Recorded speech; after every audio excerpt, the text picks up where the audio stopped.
सर्वांना जय भीम जय लवजी. मी आपल्यासमोर घेऊन येत आहे सत्य उपवर्गीकरणाचं हे सदर. आणि आजच्या सदरामध्ये मी जो विषय घेऊन येत आहे तो विषय म्हणजे उपवर्गीकरण विरोधी चळवळीचे खरे सूत्रधार राजकुमार बडोले. हे मी आपल्यासमोर आज सदर घेऊन येत आहे आणि या विषयावर मी भाष्य करणार आहे. तर बंधूंनो, आपल्याला माहीतच आहे की महाराष्ट्रामध्ये जवळपास 30 वर्षापासून आरक्षण उपवर्गीकरणाची चळवळ सातत्याने मातंग समाज राबवतो आहे. आणि या 4-5 वर्षामध्ये मातंग समाजाने ती चळवळ अधिक तीव्र केलेली आहे. परंतु या 4-5 वर्षात किंवा 30 वर्षामध्ये उपवर्गीकरण विरोधी धार या विषयामध्ये कधी नव्हती. परंतु मागच्या 3 ते 4 महिन्यामध्येच ही उपवर्गीकरण विरोधी धार किंवा उपवर्गीकरण विरोधी चळवळ ही सुरू झालेली दिसते. अर्थात उपवर्गीकरणाच्या संबंधाने फारसा लोकांमध्ये म्हणजे तेवढी निगेटिव्हिटी नव्हती उपवर्गीकरणाच्या निमित्तानं किंवा उपवर्गीकरणाच्या विषयानं. परंतु माननीय मुख्यमंत्र्यांनी जसंही आपल्या 1-2 वेळेस जे मत व्यक्त केलं त्या मतातून त्यांनी सांगितलं की उपवर्गीकरणासोबतच क्रिमिलेअर हे लागू केलेलं उत्तम राहणार आहे, जेणेकरून सर्वांना न्याय मिळेल. आणि हे सुप्रीम कोर्टाची गाईडलाईन आहे. त्यांनी 2 वेळेस असं थोडंफार क्रिमिलेअर लागू करण्याच्या अनुषंगानं मत व्यक्त केलेलं होतं. आणि नेमकं जेव्हा मुख्यमंत्र्याचे हे स्टेटमेंट आले, आपण पाहतोय की उपवर्गीकरण विरोधाची चळवळ तिथून जरा ॲग्रेसिव्ह झालेली दिसते. आणि यामध्ये अर्थातच बडोले साहेब, राजकुमार बडोले हे या उपवर्गीकरण विरोधी चळवळीच्या पायथ्याशी आहेत. हे आपल्याला जर आपण बघितलं, जर आपण आठवलं पाठीमागचे सगळे घडामोडी, तर हे आपल्याला स्पष्टपणे लक्षात येतं. जसाही उपवर्गीकरणाचा अहवाल सादर झाला आणि मुख्यमंत्र्याचे स्टेटमेंट आले, त्याच्यापूर्वी एक वेळेस येऊन गेलेलं होतं क्रिमिलेअरच्या बाबतीत. आणि अहवाल सादर झाल्यानंतर बडोले साहेबांना उपवर्गीकरणाऐवजी क्रिमिलेअरची फार चिंता होती.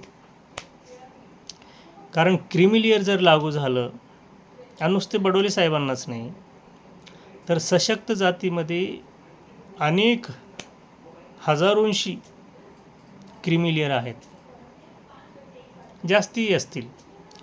आणि मग या सशक्त एससीतल्या सशक्त जातीतील क्रिमिलेअर लोकांची ही भीती होती की जर एससीमध्ये क्रिमिलेअर लागू झालं तर आपण सपशेल बाहेर पडल्या जाऊ. आणि हे होऊ नये, हे झालंच नाही पाहिजे, ही त्यांची भूमिका होती. आणि त्या भूमिकेसाठी उपवर्गीकरणाच्या विरोधासाठी त्यांनी उपवर्गीकरणाला सुद्धा विरोध केला. कारण उपवर्गीकरणच लागू झालं नाही किंवा उपवर्गीकरणच प्रलंबित पडलं, रद्द झालं, तर क्रिमिलेअर हे आपोआप रद्द होणार आहे. आणि म्हणून त्यांनी उपवर्गीकरण विरोधी चळवळ सुरू केलेली आहे. आणि आपण पाहतोय की बडोले साहेबांनी यासाठी सुरुवातीला हे उपवर्गीकरण विरोधाची चळवळ पुढे घेऊन जाण्यासाठी, समाजामध्ये हे उपवर्गीकरण विरोधी चळवळ पेरण्यासाठी त्यांनी लॉर्ड बुद्धा चॅनलच्या माध्यमातून महाराष्ट्रामध्ये महाचर्चा आयोजित केली. आणि अनेक जिल्ह्यात त्यांनी महाचर्चा आयोजित करून उपवर्गीकरण विरोधी बोलणारे कार्यकर्ते, असे कार्यकर्ते की ज्यांचा अभ्यास नाही, ज्यांचं आकलन नाही, ज्यांना कळत नाही, केवळ जातीय अनुषंगानं, जातीय स्वार्थानं बोलणारे ॲग्रेसिव्ह असे कार्यकर्ते या महाचर्चेमध्ये बोलावले. या महाचर्चेमध्ये एकही अभ्यासक, बुद्धिजीवी, विद्वान या लोकांना घेतलेलं नव्हतं, जेणेकरून या महाचर्चेचा जो समारोप आहे किंवा जो शेवट आहे, तो शेवट समारोप या उपवर्गीकरण विरोधामध्ये जावा. आणि अशा पद्धतीनं त्यांनी एक उपवर्गीकरण विरोधी वातावरण तयार करण्याचं काम महाराष्ट्रामध्ये सुरुवात जी आहे ते राजकुमार बडोले यांनी केलेली दिसते. आणि मग त्यांच्या लक्षात आलं की केवळ हे लॉर्ड बुद्धा चॅनलच्या माध्यमातूनच हा विषय जो आहे तो समाजात पेरला जाणार नाही, तर खरंच ह्या उपवर्गीकरणाचा विषय प्रलंबित ठेवण्यासाठी किंवा रद्द होण्यासाठी इथे थोडासा हा जो विषय आहे तो मास मधून जर तो पुढे आला, मास मूवमेंट झाली विरोधाची, तर निश्चितपणे सरकारवर दबाव येऊन हा विषय कुठेतरी बाजूला जाईल, ही त्यांच्या धारणा असावी आणि आहेच. आणि म्हणूनच त्यांनी पुढचं प्लॅन असं केलं की महार समाजाला असा एक व्यक्ती हा विषय विरोधात घेऊन जाण्यासाठी पाहिजे होता की जो की संपूर्ण महार समाज त्या व्यक्तीचं ऐकणार आहे. मग अशी व्यक्ती कुठली, तर अर्थातच आंबेडकर घराणं.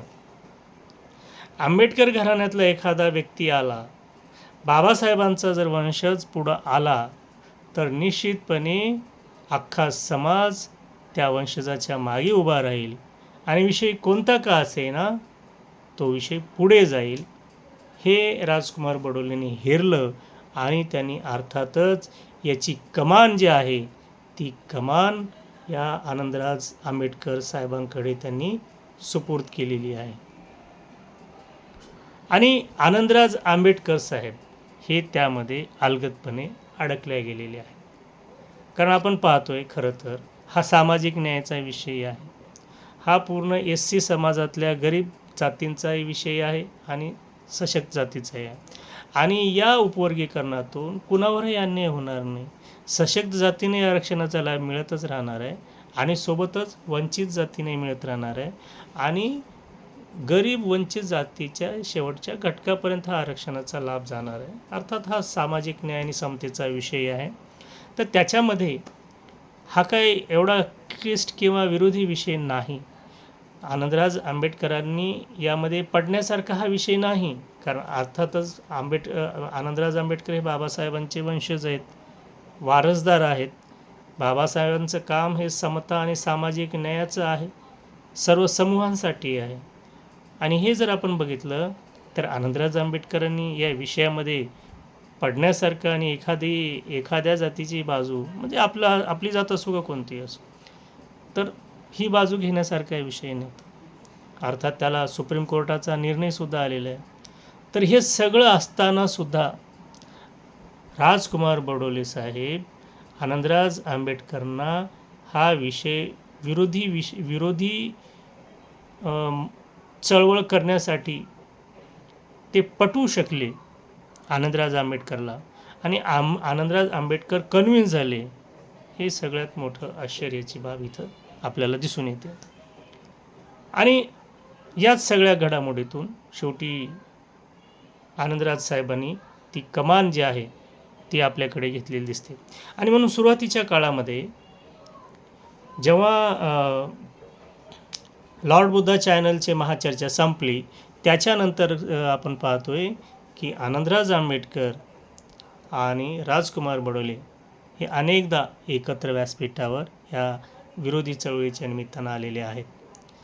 आणि राजकुमार बडोले साहेब जे मुद्दे विरोधी मांडतात तेच मुद्दे आनंदराज आंबेडकर पुढे घेऊन जात आहेत आणि समाजामध्ये पसरवत आहेत.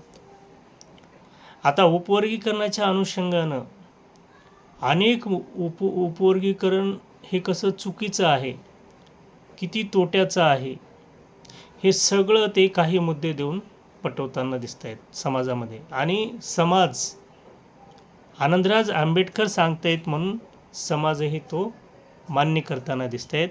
आणि मग या उपवर्गीकरणाला विरोधासाठी हा समाज एकत्र येताना आपल्याला दिसतो. तर हे मुद्दे काय आहेत? अर्थात हे जे मुद्दे आहेत याला कुठलाही तात्विक, संवैधानिक, कायदेशीर आधार नाही. हे काय आहे मी पुढच्या भागामध्ये या मुद्द्यांचं सविस्तर विश्लेषण करणार आहे. परंतु जे काही हे बडोलेंनी मुद्दे काढून दिलेले आहेत, खोट्या चुकीच्या उपवर्गीकरण विरोधी चळवळीसाठी एक प्रचार प्रसार, त्या मुद्द्याच्या आधारावर विरोध करण्यासाठी जे काही आहे ते बडोले साहेबांनी काढून दिलेले आहेत आणि त्याचा प्रचार प्रसार सुरू आहे. आता याच्याही पुढे जाऊन जे बडोले साहेब म्हणतात ते आनंदराज आंबेडकर साहेब पुढे नेतच आहेत. झालं असं की ह्या उपवर्गीकरणाला सगळ्याच समाजाचा विरोध आहे हे दाखवण्याचा प्रयत्न बडोले साहेबांच्या माध्यमातून आनंदराज आंबेडकर साहेब करत आहेत. कारण ही जी मांडणी आहे की अनुसूचित जातीच्या उपवर्गीकरणाला 59 जातीचा विरोध आहे. केवळ मातंगातले काही लोक उपवर्गीकरणाची मागणी करतात, अन्यथा सर्व जो SC समूह आहे, सर्व SC जाती आहेत, त्या सर्व जातींचा उपवर्गीकरणाला विरोध आहे.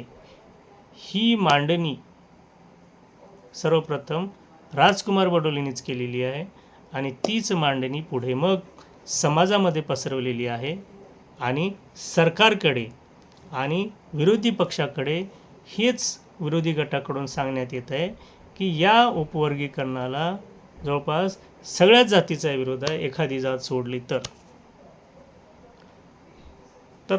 मला एक म्हणायचं आहे की या निमित्तानं सामाजिक ज्या चळवळी आहेत त्या ह्या खोट्या आधारावर टिकणाऱ्या नसतात. सरकारना सुद्धा ही कल्पना आहे की ही मागणी एका जातीचीच असू शकत नाही आणि बाकीच्या जाती, सगळ्या जाती उपवर्गीकरणाच्या विरोधात आहेत असं होऊ शकत नाही.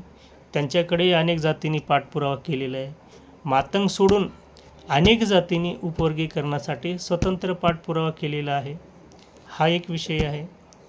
आणि दुसरं, सरकारला हे माहीत आहेच ना की अनुसूचित जातीचा जो आरक्षणाचा लाभ आहे तो केवळ 2 ते 3 जातींना होतो आहे आणि 55-56 जे जाती आहेत या आरक्षण लाभापासून वंचित असलेल्या आहेत, लाभवंचित जाती आहेत.